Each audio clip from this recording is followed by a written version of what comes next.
اعوذ باللہ من الشیطان الرجیم بسم اللہ الرحمن الرحیم۔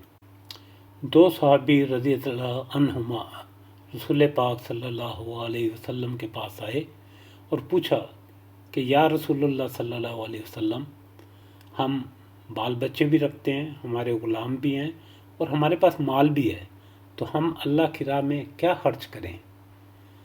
تو جواب میں قرآن پاک میں فرمایا گیا کہ جو کچھ تمہاری ضرورت سے زیادہ ہو وہ اللہ کی راہ میں خرچ کر دو۔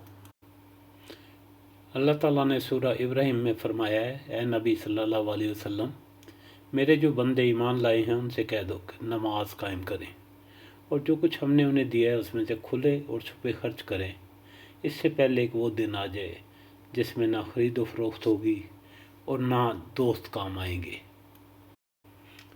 سورہ عمران میں فرمایا گیا ہے کہ اللہ تعالیٰ ایسے نیک لوگوں کو بہت پسند کرتے ہیں جو ہر حال میں اپنا مال خرچ کرتے ہیں، چاہے وہ خوش حال ہوں چاہے بد حال ہوں، جو غصے کو پی جاتے ہیں اور دوسروں کے قصور کو معاف کر دیتے ہیں۔ سورہ بقرہ میں فرمایا گیا ہے کہ جو لوگ اپنے مال شب و روز کھلے اور چھپے خرچ کرتے ہیں ان کا اجر ان کے رب کے پاس ہے، ان کے لیے کسی خوف اور رنج کا مقام نہیں ہے۔ قرآن میں مال خرچ کرنے کی تلقین بار بار کی گئی ہے، تقریباً 86 مرتبہ مال خرچ کرنے کا حکم آیا ہے۔ جہاں نماز کے لیے تلقین کی گئی وہیں ساتھ مال خرچ کرنے کی تلقین کی گئی۔ ان 86 آیات کا جسٹ آگے بیان ہو رہا ہے۔ پاک اور حلال کمائی میں سے اللہ کی راہ میں خرچ کرنا اللہ کی نعمتوں کا شکر ادا کرنا ہے۔ جو رزق اللہ تعالیٰ نے عطا فرمایا ہے اسی کی راہ میں اعلانیہ اور پوشیدہ خرچ کرو۔ خرچ کرنے والوں کا اجر اللہ تعالیٰ کے پاس ہے اور ان کے لیے کوئی خوف نہیں ہوگا اور نہ کوئی غم ہوگا۔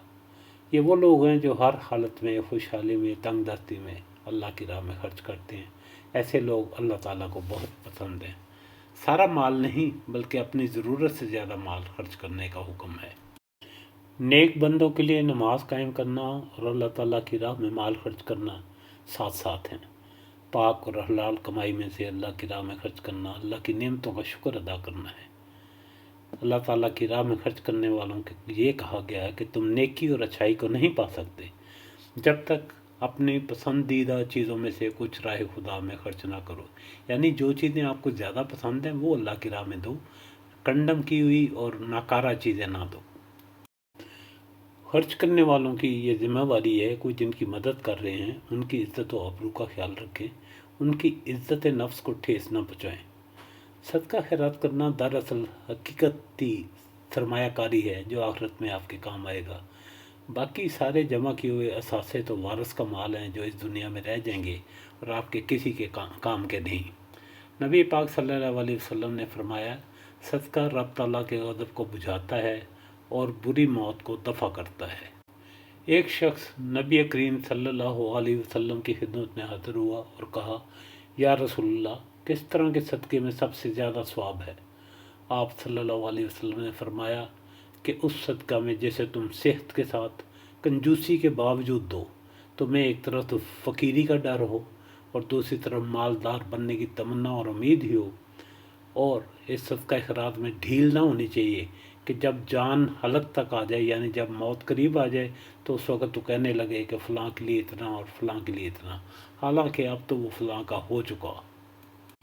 اللہ تعالیٰ سے دعا ہے کہ تمام مسلمانوں کو اپنی محبوب اور پسندیدہ چیزیں خدا تعالیٰ کی راہ میں دینے کی توفیق عطا فرمائے۔